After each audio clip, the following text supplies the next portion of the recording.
कल किसान आंदोलन के इतिहास में काला दिन के रूप में याद किया जाएगा उड़ीसा के भीतर, जहां किसानों ने अपनी बात को रखने के लिए 10 दिन के लंबे पदयात्रा के क्रम में कल भुवनेश्वर के पास वो पहुंच चुके थे, जिसके लिए पूर्व से अनुमति ली जा चुकी थी और किसान शांतिपूर्वक यात्रा पूरा कर रहे थे।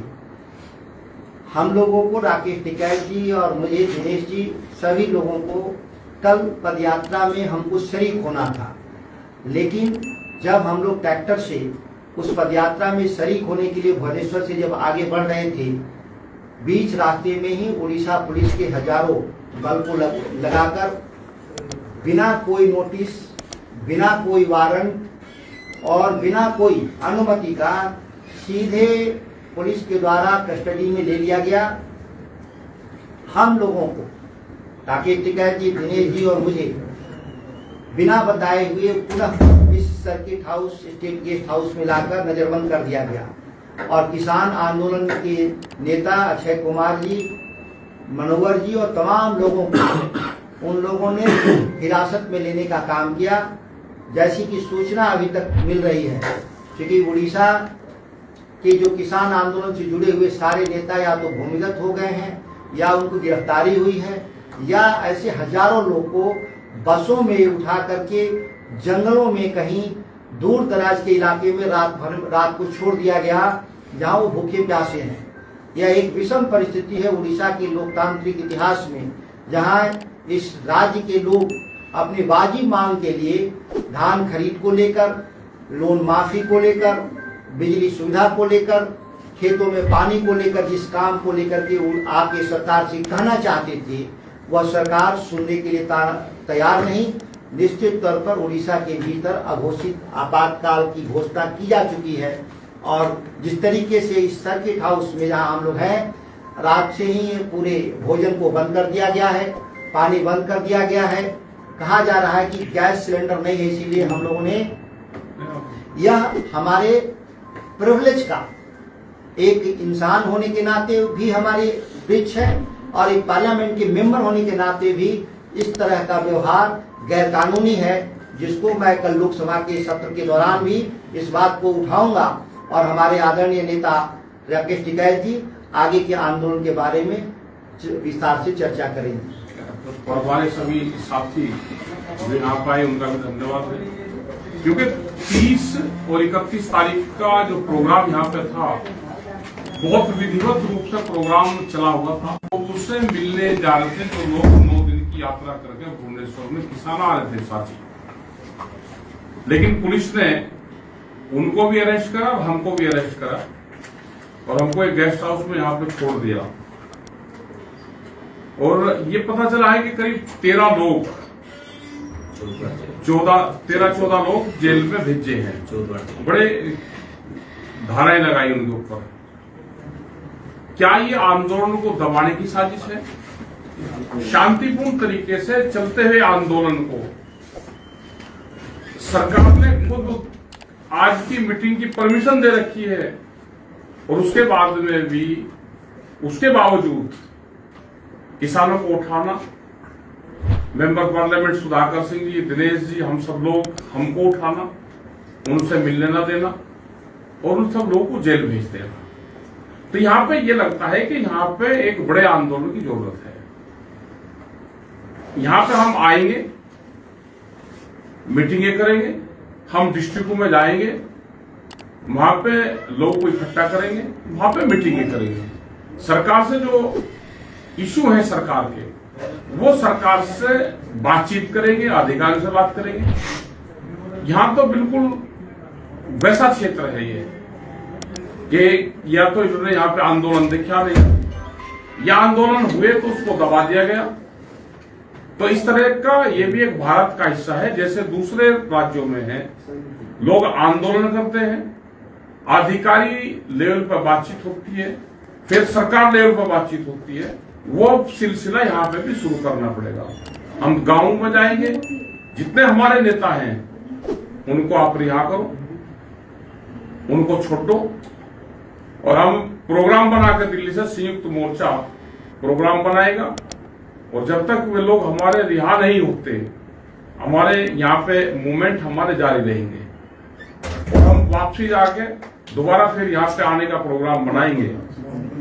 यहाँ पे आएंगे, डिस्ट्रिक्ट लेवल पे प्रोग्राम रहेगा, जो भी नेता हमारे संपर्क में यहाँ पे रहेगा, हम उनसे संपर्क करके कहाँ कहाँ हमको जाना है तो हम वहां पर जाएंगे। एक फिर बड़ी पंचायत भुवनेश्वर में, एक बड़ी पंचायत फिर हम करेंगे। फिर आप आएंगे, फिर पुलिस रोक सकती है? रोक कर दे, पुलिस का तो काम है वही रोकने का। देखो, देश को आजाद जब हुआ तो उसको 90 वर्ष लगे, 90 वर्ष तो संघर्ष चले आजादी के लिए। तो यहाँ पे तो आंदोलन है तो पुलिस तो बिल्कुल रोकेगी। पुलिस क्यों आंदोलन को खड़ा कर रही थी यहाँ पे? जब उत्तर प्रदेश में, वहां पर हरियाणा, पंजाब जब मूवमेंट चले तो पुलिस ऐसे ही रोकती थी। छत्तीसगढ़ में तो 4 साल पहले ही शुरू हुआ मूवमेंट, तो वहां पे भी पुलिस ऐसे ही रोकती थी। आज हम पूरा छत्तीसगढ़ के पूरे जंगलों तक हमारी मीटिंग होती है। आज आपका प्रशासन से बातचीत हुआ? नहीं, हमारी कोई प्रशासन ने यहाँ पे बात नहीं करी। ये पहला स्टेट देखा कि जो प्रशासन बात भी नहीं कर रहा। सर, क्या लगता है कि प्रशासन आपसे डरी हुई है? नहीं, प्रशासन क्यों डरेगा हमारे से? वो तो ये है कि चले जाएंगे, हमारे शाम को आज तक सबको जाना है, हम निकल जाएंगे, इन लोगों को जेल भेज दिया कि आंदोलन खत्म हो गया। ऐसे आंदोलन खत्म नहीं होते।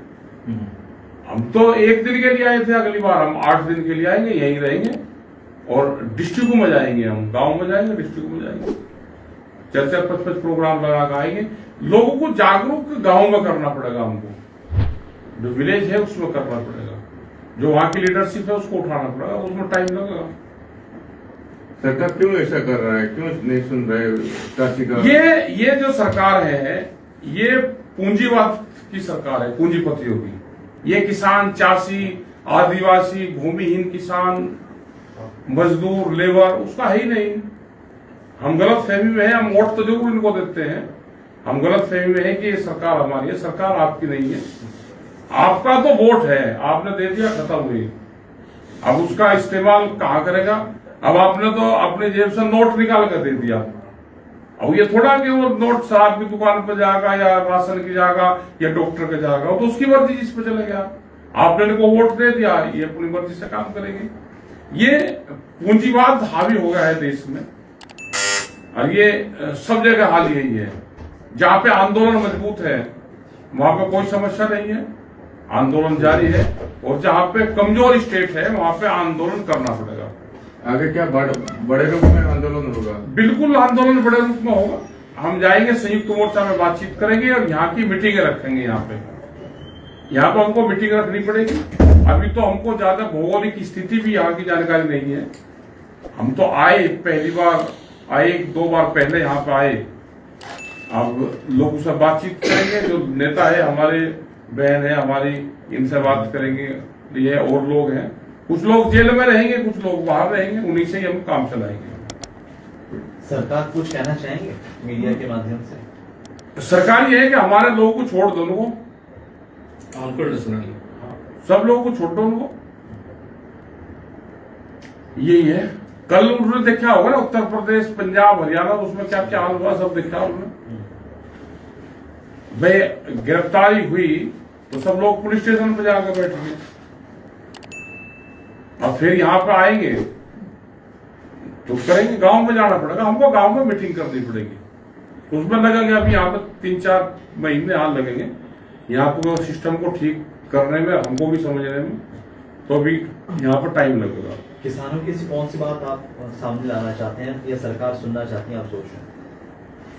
देखो, सरकार कोई बात किसान की नहीं सुनना चाहती। सरकार तो देश में आंदोलन को खत्म करना चाहती है। आंदोलन खत्म होंगे जब इस किसान की, चासी की जमीन में छीन लेंगे। उनकी नजरें जमीन पे है और इस देश को बिल्कुल कमजोर और लेबर बनाना चाहते हैं सरकार। तो सरकार तो आंदोलन की भाषा समझती है और कोई भाषा वो समझती नहीं। यहाँ किसी नेता की हिम्मत नहीं है कि उनके सामने बोल रहे। उन्हीं के लोग, जो सरकार में लोग हैं, वो भी किसान के पक्ष में रहेंगे लेकिन बोलेंगे नहीं, अधिकारी नहीं बोलेंगे। ये तो पुलिस स्टेट होगा एक किस्म से। जिस तरह से पुलिस पकड़ कर ले आएगी और यहाँ पे छोड़ दिया भी इनको, आपके सामने जाएंगे, जैसे जाएंगे इनको पुलिस उनसे भी अरेस्ट करेगी आपके सामने, तो ये आपका गिरफ्तारी देंगे। भाई पुलिस चारों तरफ से लग रही, क्यों जाएंगे, ये भी अपना जेल जाए, नेता है तो जेल जाना चाहिए।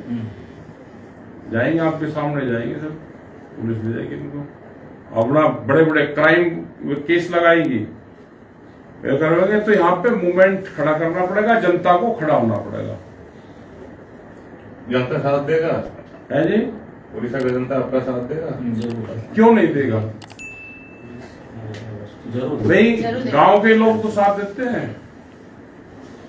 ठीक, थैंक यू। उड़ीसा की बात दिल्ली तक पहुंचेगी। दिल्ली तक तो जा रही बात, ये जो बात कल घटना का हुई सब दिल्ली तक